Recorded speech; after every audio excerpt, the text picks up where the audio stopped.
and I sang it for him, and he loved the song, recorded it. He wanted me to stay in Nashville and just write songs for him. Willie Nelson, un legendario músico y compositor, es famoso por su voz inconfundible y su capacidad para fusionar diferentes estilos musicales. Como cofundador de la banda Highwaymen, junto a Chris Christopherson, Willie superó los obstáculos iniciales en su carrera para alcanzar el éxito.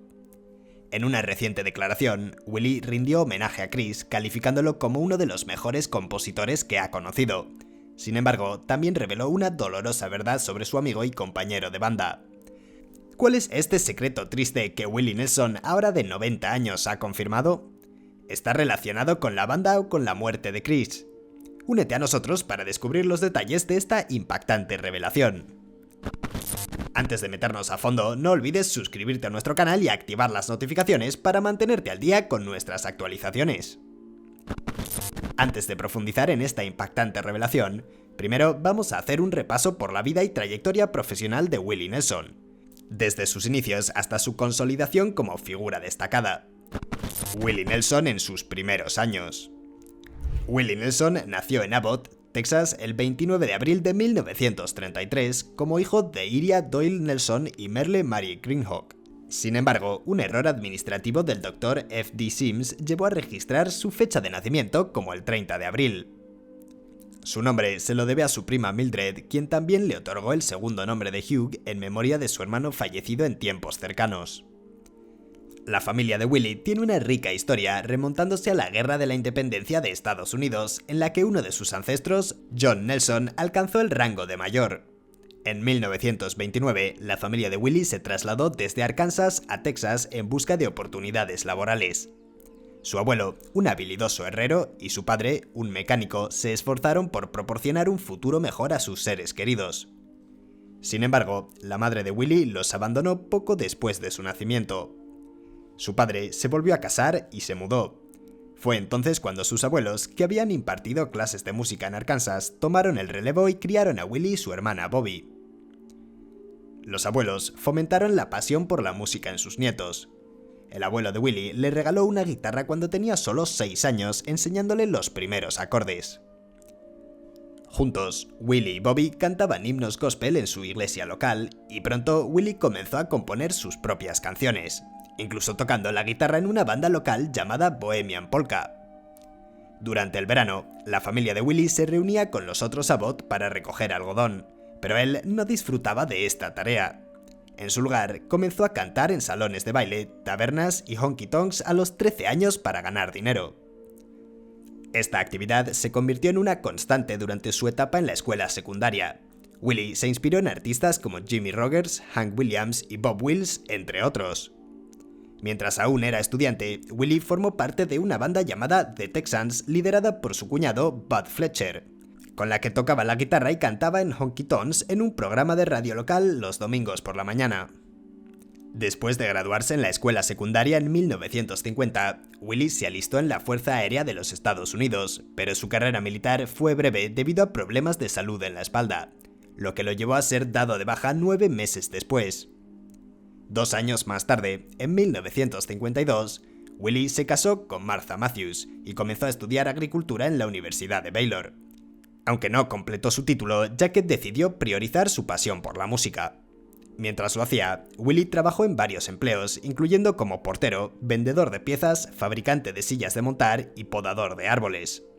Willie se estableció en Pleasanton, Texas, con su familia y decidió probar suerte como DJ en la emisora K-Bob, a pesar de no tener experiencia previa en la radio.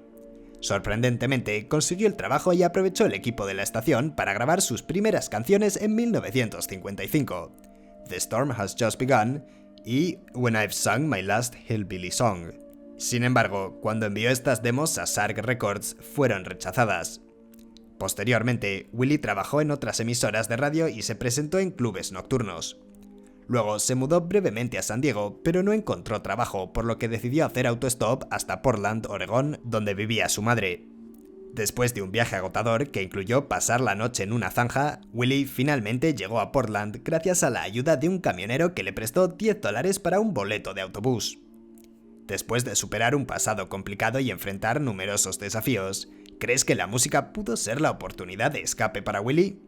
Además, ¿qué revelación impactante ha hecho Willie sobre Kris Kristofferson? Prepárate para descubrir la respuesta a ambas preguntas. Carrera musical temprana. Willie Nelson dio sus primeros pasos en la industria del entretenimiento cuando consiguió un trabajo en una estación de radio en Vancouver, Washington, y comenzó a aparecer regularmente en un programa de televisión. En 1956 grabó su primera canción, No Place for Me, aunque no tuvo el éxito esperado. A pesar de ello, Willie continuó trabajando como locutor de radio y actuando en clubes nocturnos en Vancouver y Colorado. Luego se mudó a Springfield, Missouri, donde intentó unirse al programa Ozark Jubilee, pero no lo logró y terminó trabajando como lavaplatos. Descontento con su situación, regresó a Texas y se estableció en Fort Worth, donde decidió dejar la música durante un año.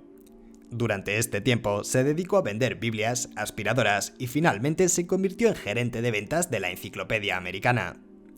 Después del nacimiento de su hijo Billy en 1958, la familia de Willie se trasladó a Houston. En el camino, Willie hizo una parada en Esquire Ballroom para ofrecer sus canciones a Larry Butler, el cantante principal de In the House Band. Aunque Butler no se interesó por la canción, Mr. Recordman le brindó a Willie un gesto de amabilidad, le prestó $50 para alquilar un apartamento y le ofreció una serie de 6 conciertos en el club.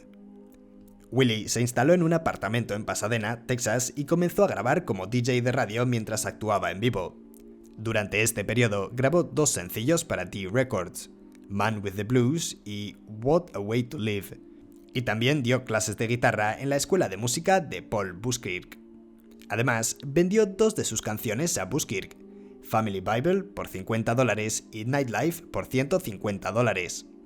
En 1960, Cloud Grade convirtió Family Bible en un éxito. En 1960, Willie se trasladó a Nashville, Tennessee, en busca de una oportunidad en la industria musical, pero no logró convencer a ningún sello discográfico de ficharlo. Sin embargo, encontró un refugio en Tootsie's Orchid Lounge, un bar frecuentado por cantantes y compositores cerca del Grand Ole Opry. Fue allí donde conoció a Hank Cochran, quien trabajaba para la editorial Pamper Music, propiedad de Ray Prince y Hal Smith. Cochran se convirtió en un aliado clave para Willie, convenciendo a su jefe de contratarlo por $50 a la semana. La oportunidad de Willie llegó cuando Faron Young decidió grabar su canción Hello Walls, que se convirtió en un éxito en 1961 y le dio a Willie reconocimiento nacional como compositor. Además, Ray Price también grabó la canción Nightlife de Willie, lo que ayudó a establecer su reputación en la industria. Willie Nelson inició su carrera discográfica con Liberty Records en agosto de 1961, grabando en los estudios Bradley de Nashville. Un año después, lanzó 2 sencillos que se convirtieron en éxitos: Willingly, que alcanzó el 10º lugar, y Touch Me, que llegó al 7º puesto. En 1963, Nelson se casó con Collie en Las Vegas. Posteriormente, trabajó en Pamper Records en California, pero abandonó debido a que no tenía suficiente tiempo para dedicarse a su propia música. Finalmente se estableció en un rancho de Ridgetop, Tennessee, cerca de Nashville. En 1965, Willie Nelson lanzó su primer álbum con RCA titulado Country Willie His Own Songs, que fue grabado en abril de ese mismo año. Ese año también se unió al prestigioso Grand Ole Opry y conoció a Waylon Jennings después de asistir a uno de sus conciertos en Phoenix, Arizona, lo que marcó el inicio de una amistad duradera. 2 años más tarde, en 1967, Nelson formó su propia banda de acompañamiento llamada The Record Men, que contaba con talentosos músicos como Johnny Bush, Jimmy Day, Paul English y David Setner. Aunque no logró alcanzar un gran éxito en sus primeros años con RCA Victor, sus sencillos sí lograron posicionarse regularmente en el top 25 entre noviembre de 1966 y marzo de 1969. En 1970, Nelson enfrentó una serie de desafíos financieros y personales. La mayoría de su dinero se fue en giras que no generaron muchos ingresos, y además se divorció de su esposa Shirley Collie. Para empeorar las cosas, su rancho en Ridgetop se incendió en diciembre, lo que Nelson interpretó como una señal de que era hora de hacer un cambio. Así que se mudó a un nuevo rancho cerca de Bandera, Texas, y se casó con Connie Kopke. A pesar de estos contratiempos, su carrera musical comenzó a mostrar signos de recuperación en 1971, cuando su sencillo I'm a Memory alcanzó el top 30.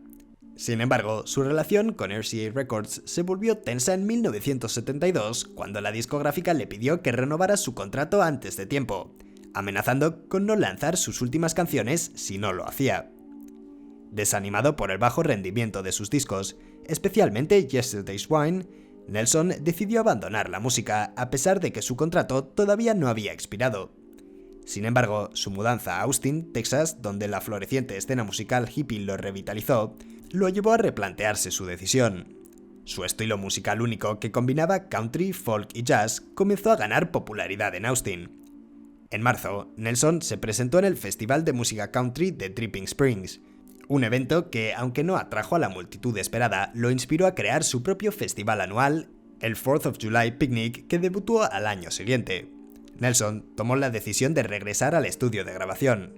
Para ayudarlo en este proceso, contrató a Neil Redstein como su agente, quien negoció con RCA para que Nelson pudiera salir de su contrato por una suma de $14,000.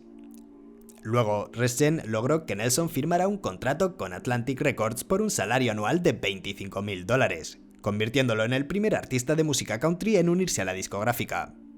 Nelson formó su propia banda llamada The Family y en febrero de 1973 comenzó a grabar su icónico álbum Shotgun Willie en los estudios Atlantic de la ciudad de Nueva York. En mayo de 1973, Willie Nelson lanzó Shotgun Willie, un álbum que, aunque recibió elogios de la crítica, no tuvo un gran éxito comercial. Sin embargo, este disco marcó un punto de inflexión en el estilo musical de Nelson, quien más tarde lo describiría como un proceso de aclararse la garganta. Un año después, en 1974, Nelson lanzó Faces and Stages, un álbum que exploraba el tema del divorcio a través de la perspectiva de ambos miembros de la pareja, inspirado en su propia experiencia personal. De acuerdo, antes de profundizar en esta desgarradora verdad, veamos la vida temprana de Kris Kristofferson.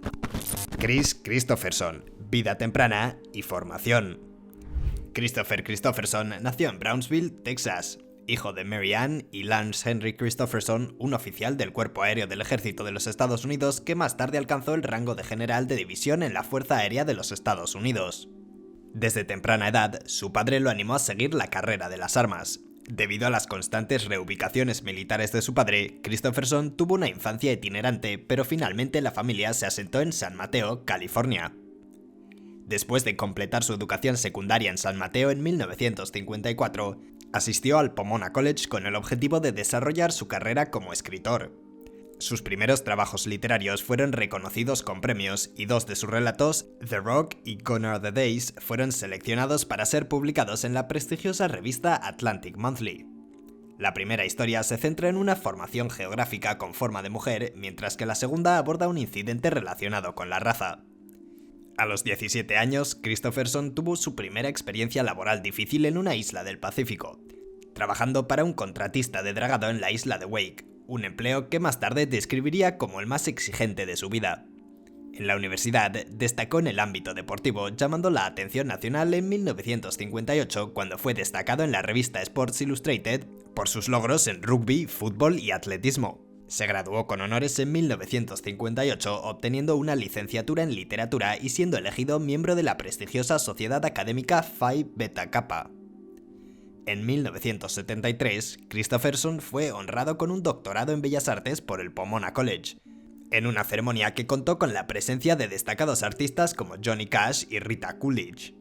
Anteriormente, en 1958, Kristofferson había recibido una beca Rhodes para estudiar en la Universidad de Oxford, donde se inscribió en el Merton College. Durante su estancia en Oxford, destacó en varios campos, ganando una beca azul en boxeo, jugando al rugby y empezando a componer canciones.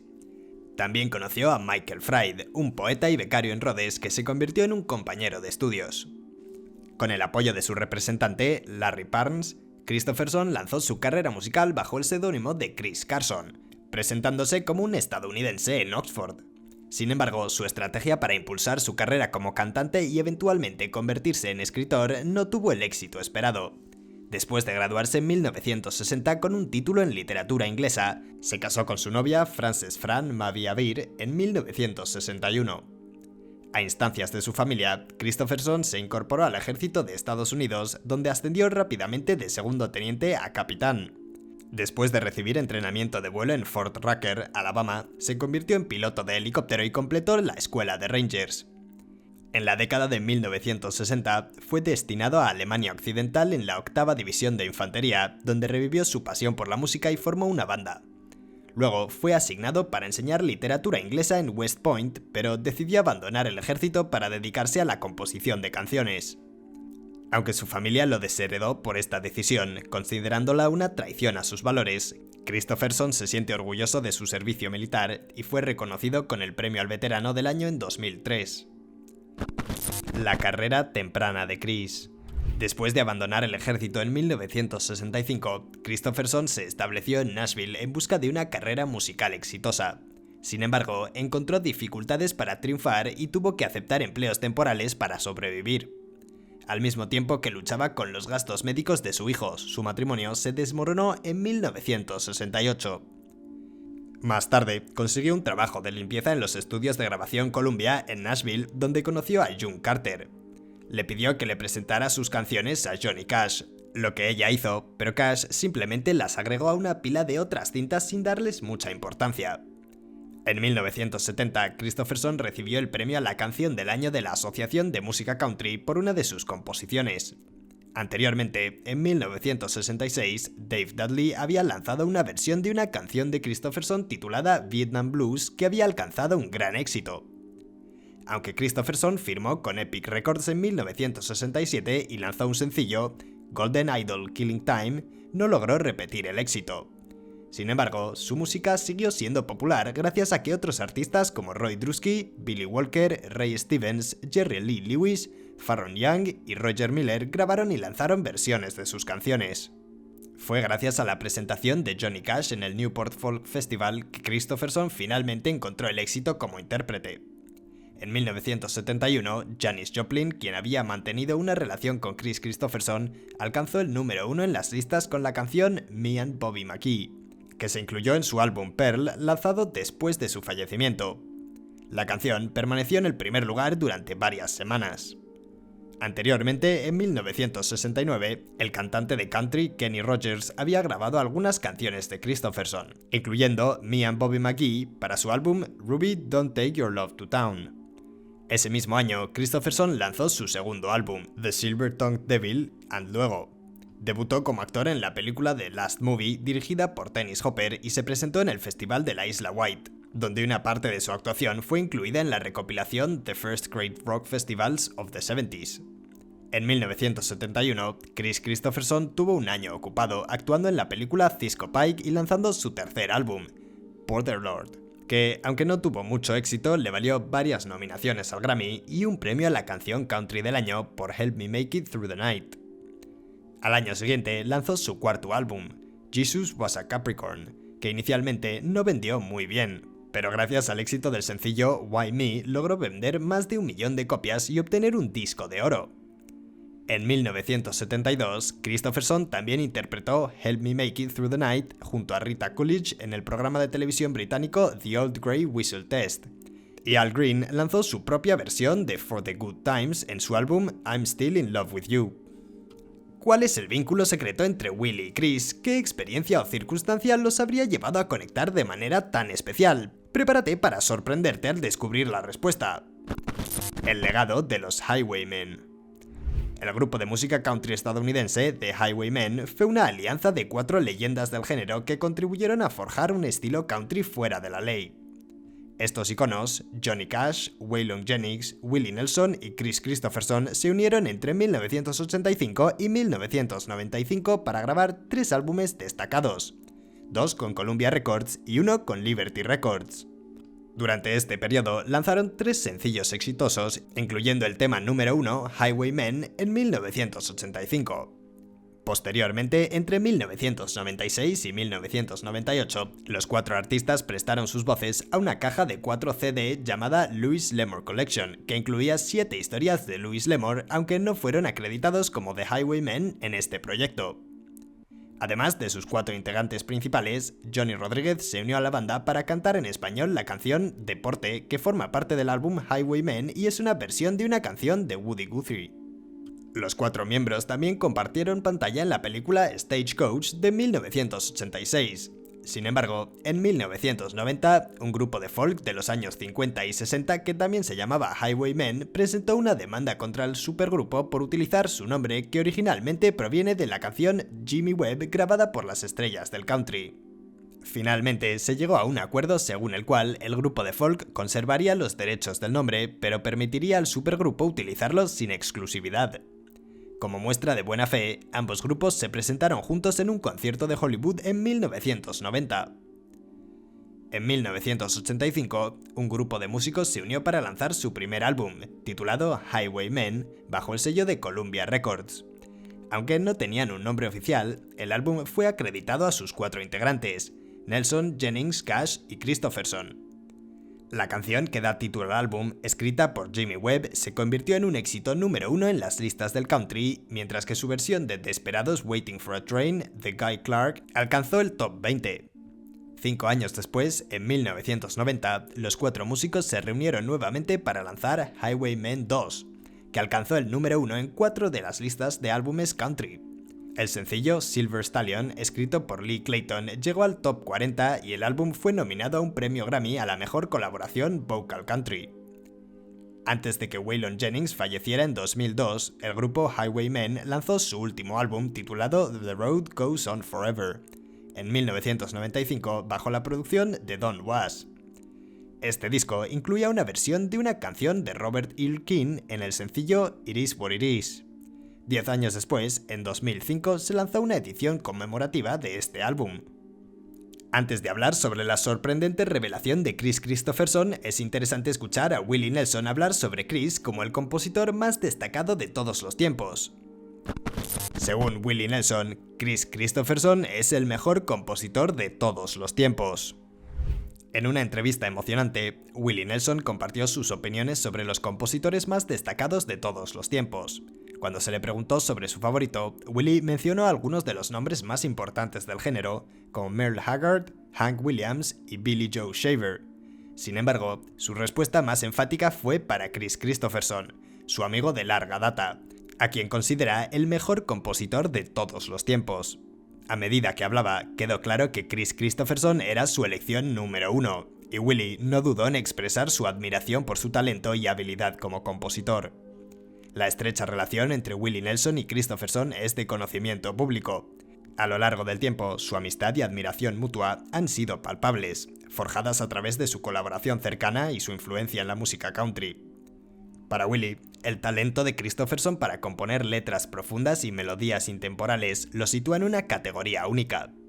Nelson ha grabado numerosas canciones de Kristofferson y frecuentemente expresa su admiración por su habilidad para escribir canciones maestras. Durante la charla, Nelson también se detuvo a contemplar su propia trayectoria como compositor, destacada por haber creado algunas de las canciones más longevas y emblemáticas del género country. Entre ellas se encuentran temas inmortales como Crazy, que alcanzó la fama gracias a la interpretación de Patsy Cline. Además de Crazy, Nelson también habló sobre otras de sus composiciones emblemáticas, como Funny How Time Slips Away, que se ha convertido en un clásico del género. En resumen, la influencia de Willie Nelson en la composición musical es indiscutible, pero su admiración por Kris Kristofferson es aún más notable. Al considerarlo el mejor compositor de todos los tiempos, Willie Nelson le otorgó un cumplido sin precedentes. Ahora prepárate para descubrir una dolorosa verdad que pronto será revelada. ¿Qué secreto impactante se va a desvelar? Sigue mirando para descubrirlo. Se revela una verdad desgarradora. La leyenda de la música folk, Kris Kristofferson, falleció pacíficamente en su hogar de Maui, Hawái, a los 88 años de edad, rodeado de su familia, según informó su representante, Evie McFarland. Aunque no se reveló la causa de su muerte, se confirmó que Kristofferson partió en paz. Conocido por sus letras profundas y emotivas sobre la soledad y el amor, que fusionaba con la música country, Kristofferson había dejado de actuar y grabar música en 2021. Aunque hizo algunas apariciones especiales, incluyendo una memorable actuación con Rosanne Cash en la celebración del 90 cumpleaños de Willie Nelson en 2023, donde interpretaron la canción Loving Her Was Easier Than Anything I'll Ever Do Again, un éxito para Kristofferson y una de las favoritas de Nelson. Kristofferson era un hombre de muchas habilidades y pasatiempos, no solo un músico. También destacó en deportes como boxeo, rugby y fútbol americano durante su época universitaria. Su vida estaba llena de historias emocionantes que a veces parecían ser demasiado increíbles para ser verdad. Uno de estos relatos, contado por Johnny Cash, decía que Kristofferson aterrizó un helicóptero en el jardín de Cash un domingo por la mañana mientras bebía una cerveza. Sin embargo, Kristofferson más tarde aclaró que, aunque sí aterrizó el helicóptero en la casa de Cash, no había nadie en casa en ese momento. Además, la cinta que entregó era una canción que nunca se grabó, y, por supuesto, no podía volar un helicóptero mientras bebía una cerveza. En una entrevista en 2006, Kristofferson atribuyó gran parte de su éxito a la influencia de Cash. Recordó un encuentro crucial en el Grand Ole Opry, donde Cash le dio la mano cuando aún estaba en el ejército y dijo que ese momento lo inspiró a seguir adelante con su carrera musical. Kristofferson agregó que Cash lo tomó bajo su ala antes de que grabara sus propias canciones, produjo su primer álbum y lo presentó en escena por primera vez, lo que marcó el comienzo de su camino hacia el éxito. Una de las canciones más populares de Kris Kristofferson, Me and Bobby McGee, nació de una idea del fundador de Monument Records, Fred Foster, quien quería una canción con ese título en homenaje a una secretaria llamada Bobby McGee. Sin embargo, Kristofferson se inspiró en la película La Estrada de Federico Fellini para escribir la canción sobre una pareja que viaja juntos. La amiga de Kristofferson, Janis Joplin, modificó la letra para convertir a Bobby en un hombre y grabó su propia versión justo antes de su trágica muerte en 1970. Irónicamente, su grabación se convirtió en un éxito número 1 después de su fallecimiento. Un punto de inflexión en la trayectoria de Kristofferson fue cuando se unió a Highwaymen junto a las leyendas como Willie Nelson, Johnny Cash y Waylon Jennings. En una entrevista con la AP en 2005, Kristofferson recordó que se sentía diferente a los demás porque llegó a la escena como un admirador de estos iconos de la música. Ya los admiraba cuando estaba en el ejército, confesó. Cuando llegué a Nashville, eran como héroes para mí porque se tomaban la música en serio. Grabar con ellos, ser amigo de ellos y trabajar junto a ellos era como un sueño hecho realidad. Era como ver mi rostro en el Monte Rushmore, algo increíble. En 2005, Kristofferson recordó que se había considerado reunir a la banda con otros músicos como George Jones o Hank Williams Jr., pero él creía que no sería la misma experiencia. Ahora, al reflexionar sobre aquellos días, Kristofferson admite que Willie Nelson siempre ha dicho que fue el periodo más feliz de su vida. En retrospectiva, Kristofferson desea haber sido más consciente de la brevedad de ese momento y haber apreciado cada instante ya que pasó muy rápido. Desafortunadamente, entre los 4 miembros originales, solo Willie Nelson sigue con vida. ¿Cuál es tu opinión sobre la legendaria amistad entre Willie Nelson y Kris Kristofferson? Comparte tus pensamientos con nosotros en la sección de comentarios, agradecemos que hayas visto este vídeo y esperamos que te haya parecido fascinante. No te olvides de darle un me gusta y suscribirte para más contenido.